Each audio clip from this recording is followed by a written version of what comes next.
रामेश्वरम के site scene का पहला पार्ट है हमारा Dhanushkodi. Welcome to the last land of India. This is Dhanushkodi. एक तरफ बंगाल की खाड़ी और दूसरी तरफ हिंद महासागर के बीचों बीच लोकेटेड इस लैंड को राम सेतु पॉइंट भी कहा जाता है। रामायण के अनुसार इसी जगह से श्री राम और उनके बानर सेना ने लंका तक जाने के लिए सेतु बंधन का काम शुरू किया था, जिसके कुछ अवशेष आज भी देखने को मिलता है। यहाँ से आप चौंक जाएंगे सुन के। यहाँ से श्रीलंका की दूरी सिर्फ और सिर्फ 14 किलोमीटर है। टेलीस्कोप के सहारे से आप यहाँ श्रीलंका भी देख सकते हैं, जिसका प्राइस है only and only 20 rupees. 20 rupees के बदले में आप यहाँ से श्रीलंका देख सकते हैं। और दोस्तों, अभी मैं जहाँ पे खड़ी हूँ ये है the last land of India. आप सामने देख सकते हैं, मेरे सामने ये है अरिचल मन्नाई।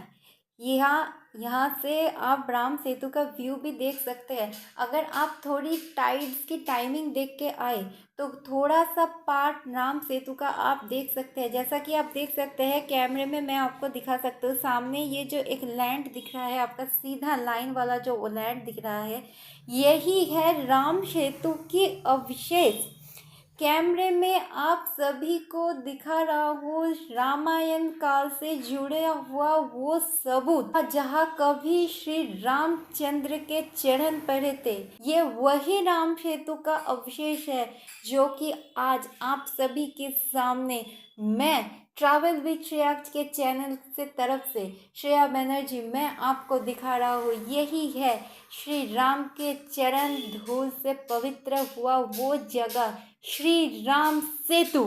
एक बहुत ही कमाल की बात अगर मैं आपको बताऊं, यहाँ हम जो खड़े हैं, यहाँ इंडिया का तो नेटवर्क चलता ही नहीं है। यहाँ पे श्रीलंका का नेटवर्क बहुत अच्छी तरह से काम करता है। मतलब फ़ोन का जो पूरा टावर है ना, यहाँ पूरा फ़ोन का टावर ही आपका उड़ जाएगा। तो यहाँ से अगर आप किसी को वीडियो कॉल में दिखाना चाहते हैं तो वेरी सॉरी टू से कि आप वो नहीं दिखा सकते, क्योंकि यहाँ इंडिया का नेटवर्क नहीं, यहाँ श्रीलंका का नेटवर्क चलता है। धनुषकोडी की अगर हम व्यू की बात करें तो उफ, ये मतलब एकदम अलग ही व्यू है। आप इधर बंगाल की खाड़ी को देखिए, ये है बंगाल की खाड़ी, बे ऑफ बंगाल हम जिसे कहते हैं। और इधर हम जिस पार्ट पे अभी दिख रहे हैं दूसरी तरफ, ये है इंडियन ओशन का साइड। मतलब दोनों साइड जो है ना, एकदम आसमान ज़मीन का डिफरेंस है। ऐसा कहा जाता है बे ऑफ बंगाल की साइड ये धनुषकोडी का नॉर्दर्न साइड है, और इंडियन ओशन की साइड जो है ये धनुषकोडी का साउदर्न साइड है। धनुषकोडी को तो लास्ट लैंड ऑफ इंडिया हम सभी कहते हैं, लेकिन ये Dhanushkodi last land of India के साथ साथ the lost land of India भी कहा जाता है।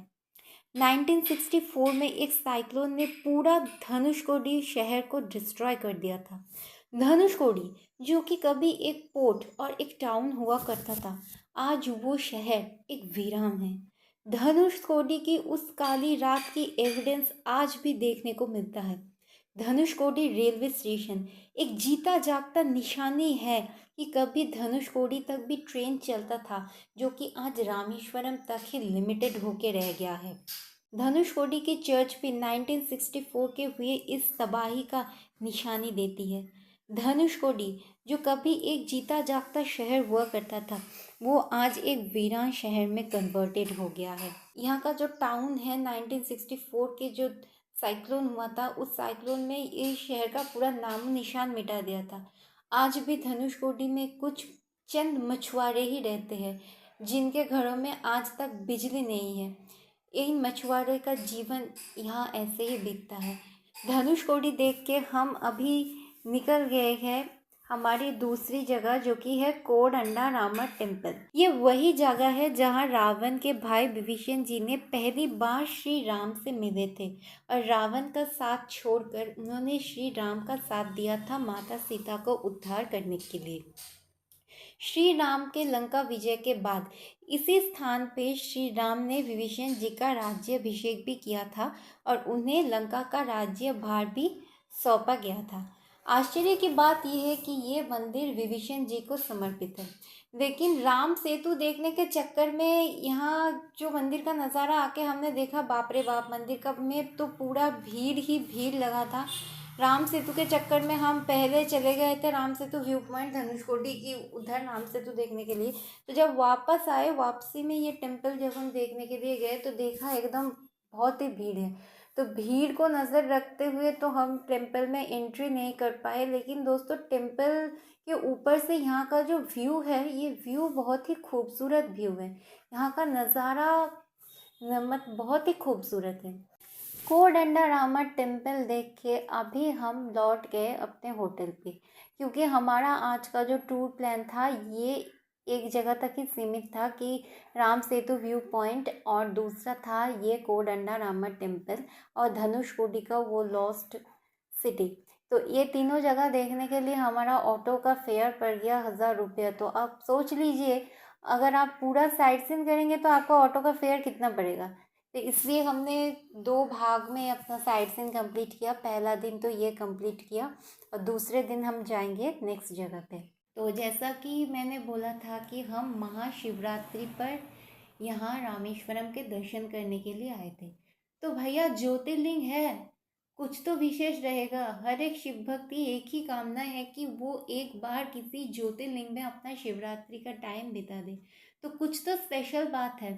स्पेशल बात क्या है कि हम जब बाहर आए, बाहर आके देखे कि यहाँ जो भगवान की डोली है, एक रथ निकलता है भगवान को लेके पूरा शहर घूमने के लिए। तो यहाँ वो डोली का सजावट चल रहा था। आसपास के लोगों से और सिक्योरिटी से पूछने के बाद ये आंसर मिला कि भगवान की शिवरात्रि के पहले दिन भगवान जी की डोली निकलती है सवारी के लिए। रामेश्वरम टेम्पल के 4 गेट्स है, इन 4 गेट्स को पूरा सर्कल करके भगवान की डोली लेके निकलते हैं। भीड़ आप देख सकते हैं, इस भीड़ को देख के ही आप अंदाज़ा लगा सकते हैं कि कितने लोग यहाँ पे आए हैं। लेकिन कोई डरने की कोई बात नहीं है। इधर का सिस्टम जो है बहुत ही अच्छा सिस्टम है। मतलब भीड़ जितना भी हो जाए, यहाँ कोई भी धक्का मुक्की कुछ भी नहीं होता है। आप आराम से भगवान की डोली के साथ साथ चलते हुए बाबा रामेश्वरम की मंदिर को प्रदक्षिण भी आप कर सकते हैं बाहर से। चारों गेट्स आपको दिखाने वाला हूँ मैं। पहला जो हम छोड़ के आए थे वो तो ईस्ट गेट है। अभी हम इधर से जाएंगे, इधर आपका पड़ेगा साउथ गेट। के साउथ गेट के सामने बाबा रामेश्वरम की डोली रुकी हुई है। कुछ पूजा पाठ चल रहा है, घर के औरत जो है पूजा दे रहे हैं। और फिर से यहाँ से हमारी डोली आगे बढ़ गई है, बाबा रामेश्वरम की डोली आगे बढ़ गया है। और इधर आपका पड़ेगा वेस्ट गेट। वेस्ट गेट के सामने भी डोली थोड़ा सा रुक गया है। इसके बाद आता है नॉर्थ गेट। दोस्तों यही वो नॉर्थ गेट है जहाँ से आप 22 कुंड के लिए एक्सेस कर सकते हैं। यहाँ से टिकट लेके आपको जाना पड़ता है।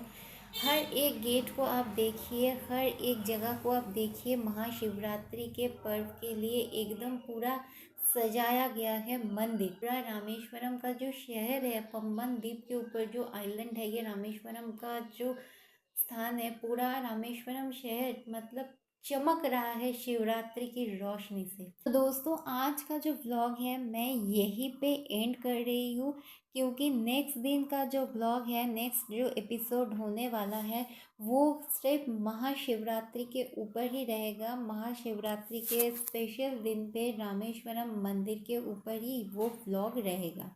तो ठीक है दोस्तों, मिलते हैं अपने अगले व्लॉग पे, रामेश्वरम स्पेशल महाशिवरात्रि के व्लॉग।